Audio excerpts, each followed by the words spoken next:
Hi! இன்னைக்கு தசாவதாரம் சீரீஸில் நம்ம பார்க்க போகிற அவதாரம் கிருஷ்ணர் அவதாரம். கிருஷ்ணர் அவதாரத்தோட வரலாறு பார்க்க போகிறோம். பகவான் ஸ்ரீ விஷ்ணுவோட 8வது அவதாரம் தான் பகவான் ஸ்ரீ கிருஷ்ணர். பகவான் ஸ்ரீ கிருஷ்ணர் வைஷ்ணவ பரம்பரையில் மகாவிஷ்ணுவோட 8வது அவதாரமாக இருக்கார். கிருஷ்ணரோட வாழ்க்கை நிகழ்வு எல்லாமே பெரும்பாலும் பாகவத புராணம், மகாபாரதம் அந்த மாதிரி பல இதிகாசங்களில் இருக்குது. அவரோட பிறப்பு மற்றும் காலம் பற்றி பார்க்கலாம்.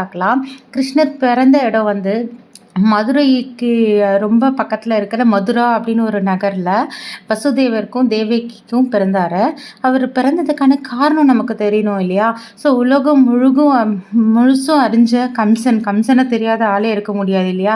அந்த அசுரன் தனது சொந்த தங்கச்சியான தேவகியோட பிள்ளைங்களை தனக்கு அவன் கம்சனை கொல்ல போகிறதுங்க அந்த குழந்தைங்கன்றது தெரிஞ்சுட்டு எல்லாத்தையும் ஒன்று ஒன்றா பிறக்கும் போதே ஒன்று ஒன்றா கொல்ல ஆரம்பித்தான். அப்போ கிருஷ்ணர் பிறந்த உடனே என்னாச்சுன்னா ஒரு தெய்வீக குரல், அது அசுரரின்னு சொல்லுவோம். வசுதேவருக்கு என்ன சொல்லித்து அப்படின்னா, இந்த குழந்தைய கண்டிப்பாக நீ காப்பாற்றணும் அப்படின்னு. அப்போ பிறந்த உடனே வசுதேவர் என்ன பண்ணுவார் அப்படின்னா, கிருஷ்ணரை யமுனா ஆத்தை கடந்து நந்தகோபர் வீட்டுக்கு போய் கோகுலத்துக்கு அந்த குழந்தைய கிருஷ்ணரை எடுத்துன்னு போயிட்டு யசோதாக்கும் நந்தனுக்கும் குழந்தையா வளர்க்கறதுக்கு வச்சுட்டு வந்துடுவார்.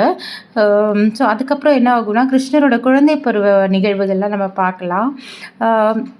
பூதனையை கொன்றார் கிருஷ்ணர். குழந்தை கிருஷ்ணன் கொல்ல பூதனைன்னு ஒரு ராட்சசி வந்தாலாம்.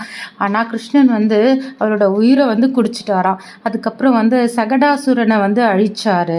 இந்த மாதிரி பல நிகழ்வுகள் அவரோடதுல இருக்குது. காளியன் பாம்பை அடக்கினார். இந்த மாதிரி பல அதிசய செயல்கள்லாம் அவர் குழந்தையிலேயே செஞ்சாராம். ஒரு பெரிய விஷயம் என்ன அப்படின்னா, கோவர்தன மலையே தூக்கியிருக்காரு. அங்கே கிருஷ்ணர் கோவர்தன மலையை தன் கை விரலால் தூக்கி மழை அவ்வளோ கொட்டின்னு இருந்தது. அந்த மழையிலேருந்து கோகுலவாசிகள் எல்லாம் காப்பாற்றுறதுக்காக கோவர்தன மலையை தன்னோட கை விரலால் தூக்கினாராம். எவ்வளோ பெரிய விஷயம் பாருங்கள், அவர் குழந்தையில இருக்கும்போதே இதை பண்ணியிருக்காரு. அதுக்கப்புறம் என்ன பண்ணாராம், கொஞ்சம் பெரியவராக வளர்ந்ததுக்கப்புறம் மதுரா திரும்பினாராம். மதுரா திரும்பி தன்னோட தாய் தந்தையரெல்லாம் மீட்கணும் அப்படின்னு சொல்லிட்டு கம்சனை அழிக்கிறதுக்காக மதுராவுக்கு போய் கம்சனை யுத்தத்தில் வென்று கம்சனை அழிச்சாராம். அப்புறம் வசுதேவருக்கும் தேவகியும் மீட்டு அங்கேருந்து கூட்டின்னு வந்தார். பின்னர் கிருஷ்ணர் துவாரகா நகரம்க்கு ஒரு புதிய நகரத்தையே உருவாக்கினாராம்.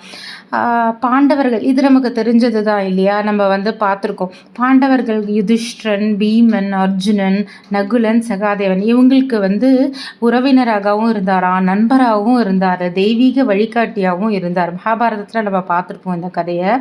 அர்ஜுனனுக்கு கீதா உபதேசம் செய்யும் முக்கிய தருணம் குருச்சேத்திர யுத்தம். அதுவே பகவத்கீதை நமக்கு தெரிஞ்ச விஷயம் இல்லையா? கிருஷ்ணரோட இறுதி காலங்கள் எப்படி இருந்தது அப்படின்னு பார்த்தா, யாதவர்கள் தாங்கள் பகைப்பட்டு அழிந்துட்டாங்களாம். கம்ப்ளீட்டாக அழிஞ்சு போயிட்டாங்களாம் யாதவர்கள்லாம். கிருஷ்ணர் தன்னோட கடைசி நாள் ஒரு என்ன சொல்கிறது, ஒரு காட்டுக்குள்ளே வனத்தில் தியானம் செஞ்சுட்டு இருந்தாராம். அப்போ ஒரு வேடன் தவறுதலாக அவரை அம்பால தாக்கி அவரை கொன்னுடுறானாம். இது ஆக்சுவலி தெய்வமே திட்டமிட்டு பண்ண நிகழ்வு தான். அவராக சாகணும், அதுதான் அவரோட கடைசி நாள் அவர் தீர்மானித்ததுனால நடந்த ஒரு நிகழ்வு தான் இது. பின்னர் இந்த கிருஷ்ணர் இந்த உலகத்துலேருந்து மறைஞ்சு தனது வைகுண்ட வாசத்துக்கு போய் திரும்பிட்டாராம். ஸோ கிருஷ்ணரோட முக்கிய பணிகள் பார்த்தீங்க அப்படின்னா, தர்மத்தை இது பண்ணியிருக்காரு, இந்த நிலைநாட்டியிருக்காரு. அடியார்களுக்கு நிறைய கருணை கொடுத்துருக்காரு. காமம், குரோதம் இந்த மாதிரி விஷயங்களெல்லாம் அழிச்சிருக்காரு. பகவத்கீதையின் மூலியமாக ஒரு பெரிய ஒரு பல நல்ல விஷயங்களை நமக்கு கொடுத்துருக்காரு. கிருஷ்ண ஜெயந்தின்னு நம்ம கொண்டாடின்னு இருக்கோம். அது கிருஷ்ணரோட பிறந்த நாளாக இப்போவும் நம்ம கொண்டாடின்னு தான் இருக்கோம். அது ஜென்மாஷ்டமின்னு நம்ம சொல்லுவோம். ஸோ இதுதான் கிருஷ்ணரோட வரலாறு. என் சேனல் பிடிச்சிருந்தது அப்படின்னா கண்டிப்பாக என் சேனலுக்கு சப்ஸ்கிரைப் பண்ணுங்கள், வீடியோஸ்க்கு சப்போர்ட் பண்ணுங்கள். பை.